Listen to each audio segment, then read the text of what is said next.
Salut tout le monde, mais voilà, je vais vous présenter dans cette vidéo un petit test du tracker GPS acheté en Chine. Donc, c'est un appareil qui permet par exemple si vous la mettez dans une moto, si on vous la vole, de retrouver la moto dans une voiture ou même par exemple ici l'utilisation que je vais en faire pour celui-ci, c'est dans ma valise quand je pars en avion. Donc ça m'est déjà arrivé de perdre ma valise, donc vous la mettez dedans. Si votre valise se perd ou qu'elle est oubliée à un aéroport, par exemple si vous avez un transit à faire, eh bien vous savez où elle est. Donc ça vous localise n'importe où sur la planète du moment que vous avez du réseau téléphone.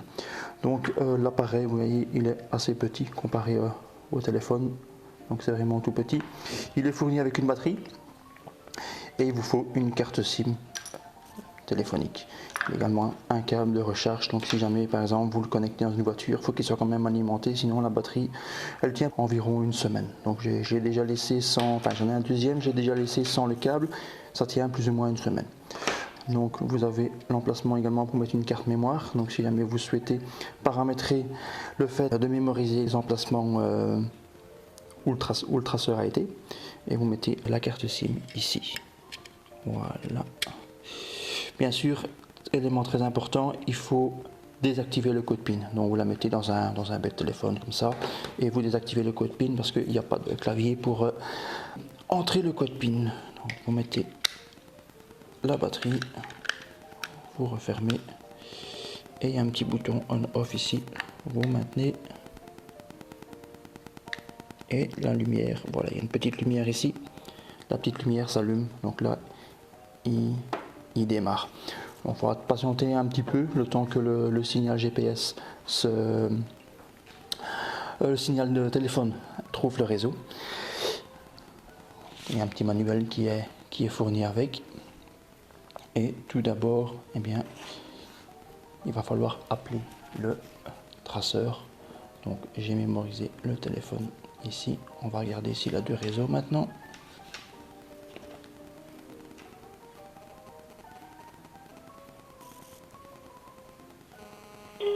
Voilà, donc ça sonne. Et ensuite, il va refuser l'appel et il va m'envoyer sa localisation directement. Voilà, donc correspondant occupé que ça me donne. On va patienter et il va m'envoyer un message pour me donner sa localisation actuelle. Maintenant, on a à l'intérieur ici, donc quand le signal GPS est inexistant, eh bien le traceur va envoyer le numéro ID de la cellule téléphone sur lequel il est connecté pour l'instant, ainsi que le code GSM, enfin le code réseau et le code pays de l'opérateur sur lequel il se trouve. Donc ici je suis en Belgique, donc il va m'envoyer 206 pour la Belgique et 01 pour l'opérateur sur lequel je suis. Ça peut prendre un peu de temps, donc d'abord il cherche s'il y a un signal GPS et ensuite il va m'envoyer l'SMS également. Ah oui,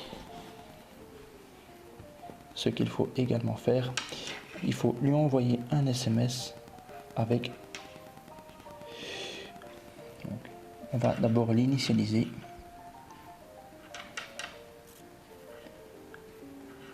En fait il faut lui envoyer begin. Voilà, donc c'est on va mettre le, voilà, il faut mettre le mot de passe standard qui est 1 2 3 4 5 6. Donc ça il est possible de le changer. On envoie l'SMS et il va me répondre comme quoi le begin est ok.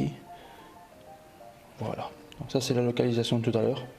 Donc vu qu'il n'y a pas de signal GPS, eh bien il me donne 0 partout et il me donne ici donc LAC, CID, MCC et MNC, ce sont les informations sur l'antenne GSM que je suis connecté actuellement. Vu qu'on est à l'intérieur, j'ai rien ici. Si je le mettre à l'extérieur, on aurait le signal. Ah oui, il faut peut-être que begin 1, 2, 3, 4, 5, 6.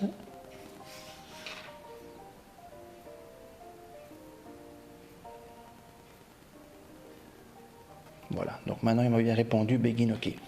Ensuite il faut changer le mot de passe, donc il ne faut pas laisser 1, 2, 3, 4, 5, 6, sinon si n'importe qui appelle votre traceur, eh bien il aura la localisation du traceur en question. Donc pour ça il faut juste envoyer password. en minuscule toujours, avec le mot de passe collé, 1, 2, 3, 4, 5, 6. Ensuite, vous mettez un espace et le nouveau mot de passe. Voilà, vous l'envoyez